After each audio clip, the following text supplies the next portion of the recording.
now back-to-back W's for our Toronto Blue Jays, and once again, was it pretty? Not at all. But the Jays do win 4-1 over the Pittsburgh Pirates this evening. And with the W, the Jays, first off, hold back in the playoff race. You don't get any ground in Seattle, you don't get any ground in Tampa, you don't lose any ground to the Baltimore Orioles. And with the W, the Jays hit that watermark of the season that they've been hitting a few different times now at 13 games over the 500 mark at 72-59. We talked about it yesterday. Was it the coming out party for Bo Bichette? Was that 3-hit night finally the day that Bo Bichette figured it out and got his swing back, got his timing back, got his at-bats back, just got himself back to what Bo Bichette was last season? Well, we were hoping so. Well, we saw today, yes, you're playing the Pirates, not a very good team. But Bo went out there today and put up some incredible at-bats, including that 7th inning, which we'll talk about shortly. With a bullpen day for the Jays, obviously we talked about it yesterday. We talked about Trevor Richards getting the start and possibly Yusei Kikuchi or Casey Lawrence coming in afterwards. You needed some early run support. Well, you didn't get it. And in the bottom of the third inning, O'Neal Cruz hits an RBI triple, scoring 1, and you're down 1-0. The offense has got nothing going to this point. They've gotten guys on base, but they have not been able to drive anybody home. But at the top of the 4th inning, the Jays get guys on base, right? They get guys at 2nd and 3rd, or 1st and 3rd, whatever the hell it was, less than 2 out. And Raimel Tapia hits an RBI ground out, thank God. And Bo Bichette comes in to score, and we are tied at 1. But inning after that, you get opportunities, and you continue to squander them. And for God's sakes, the Jays get guys at 2nd and 3rd in the 7th inning with 1 out. And Teoscar strikes out. And we're like, are we actually going to go through this again? Matt Chapman then walks to load the bases. And who comes to the plate? Bo Bichette. And he puts up an incredible AB. 10-pitch at bat for Bo Bichette.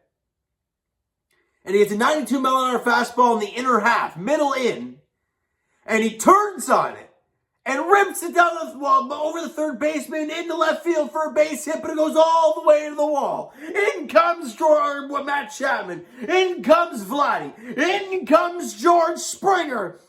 And the Jays are in front 4-1. Bo Bichette at second base, banging his chest. He's feeling it. And finally, they get that clutch hit. They go 1 for 11 in the ball game with runners in scoring position. That is just not going to cut it.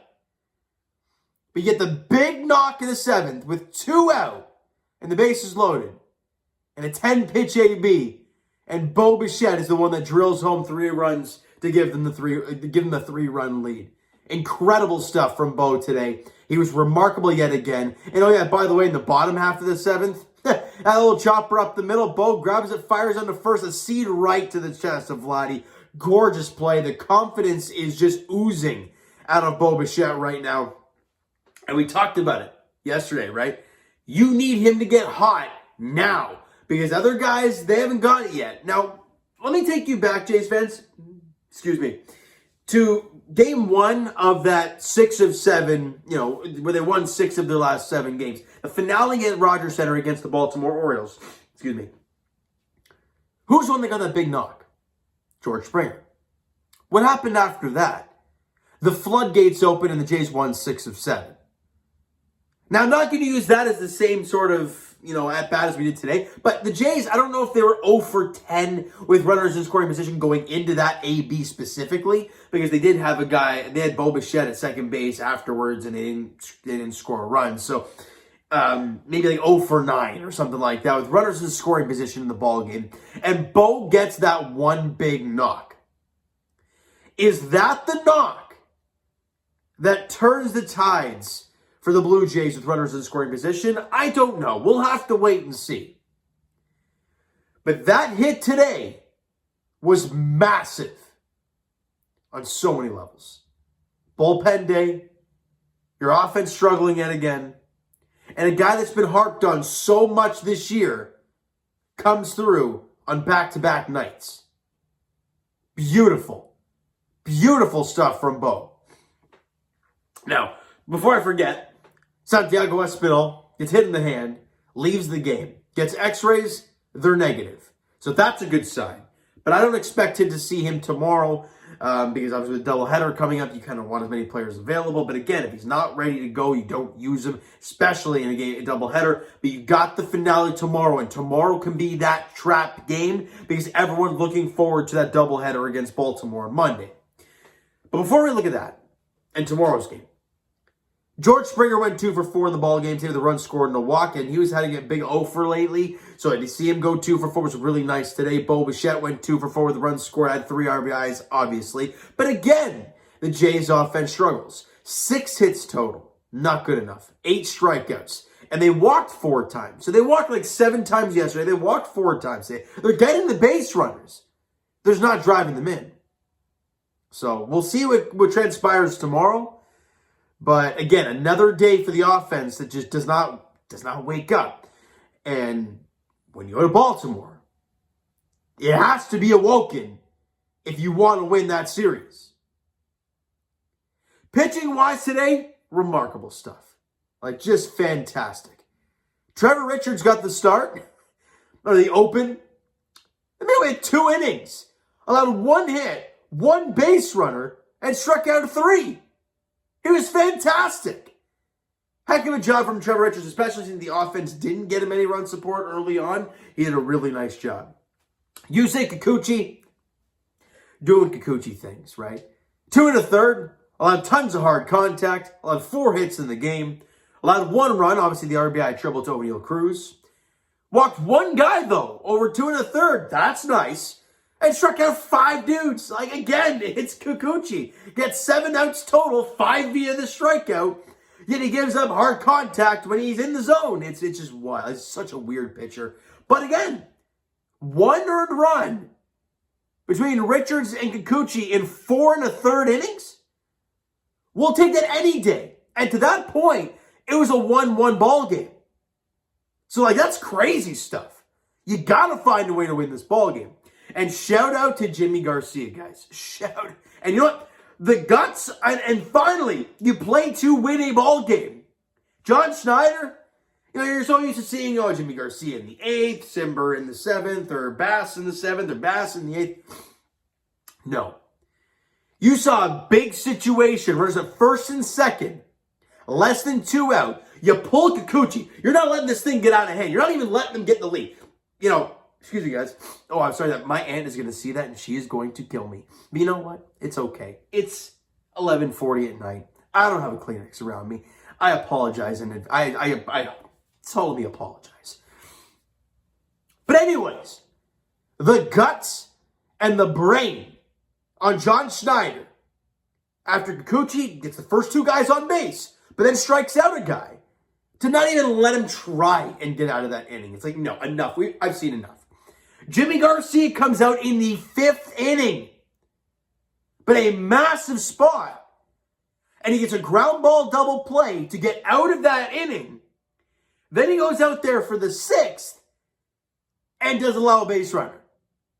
Remarkable stuff from Jimmy Garcia. I love the management decisions from John Schneider. An inning and 2/3 from Jimmy Garcia and got a strikeout. That's all she wrote. No hits, no walks, no K, or 1 K. No runs. Just a clean job for Jimmy Garcia. He was phenomenal. Adam Simber goes an inning, doesn't throw many pitches. Clean inning for him. Good job. And do you guys know this? I heard it on the postgame show on the Fan when I was driving home.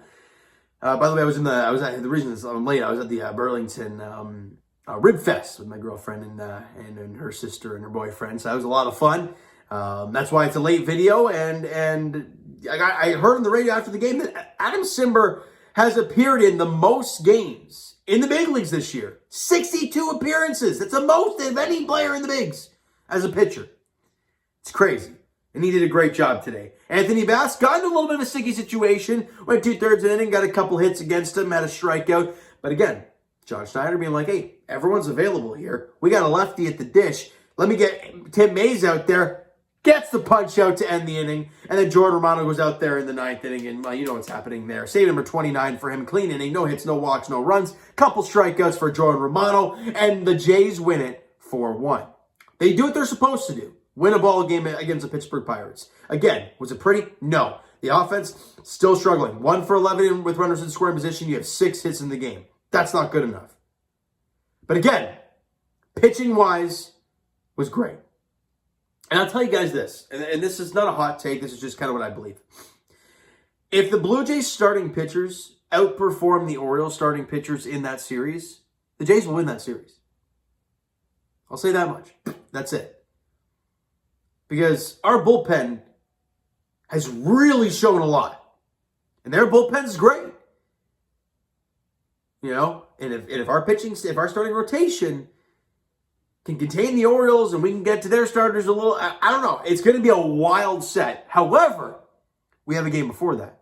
And this is the trap one. The Jays got to come out flying because I'd love to see the offense break out once before you head to Camden Yards for 4 games starting on Monday. Ross Stripling. Chicken Strip gets the ball there tomorrow afternoon in Pittsburgh in the finale. It's JT Brubaker. That's the finale, the 3-game set at PNC Park in Pittsburgh as the Jays look for the series sweep. 12:05 first pitch. So you go from these early 6:30 ball games to now not a 1:05 first pitch or a 1:35 first pitch. No, 12:05. Throw me for a loop, aren't they? But you know what? The Jays got to go out there and they got to do a job. Obviously with the doubleheader, you know, tomorrow or on Monday, you got to go out there tomorrow, finish off the sweep, feel good about it. Get your offense going. Make everyone feel good. And then head into the biggest series of the season. All right, so you know what, guys? That is going to do it for this one. If you guys enjoyed the video and the ball game this evening, smack the like button. Do appreciate it. Hit the subscribe button. You guys are not already. Comment down below. Thoughts on the video. Thoughts on the game. What you like, what you not like. From today's game for the Toronto Blue Jays, the Twitter link is down below. So follow up, send me a DM to that great stuff. The Instagram link is also down below. So follow up there if you guys have not done so already. And I will talk to you guys, of course. You know, I'll be here as always. Jays edition, the finale of the 3-game set against the Pirates tomorrow afternoon, 12:05 first pitch at PNC. Ross Stripling, JT Brubaker is the pitching matchup there. Thank you guys so much for listening and watching. I hope you enjoyed the video and the ball game tonight. We'll talk to you guys then.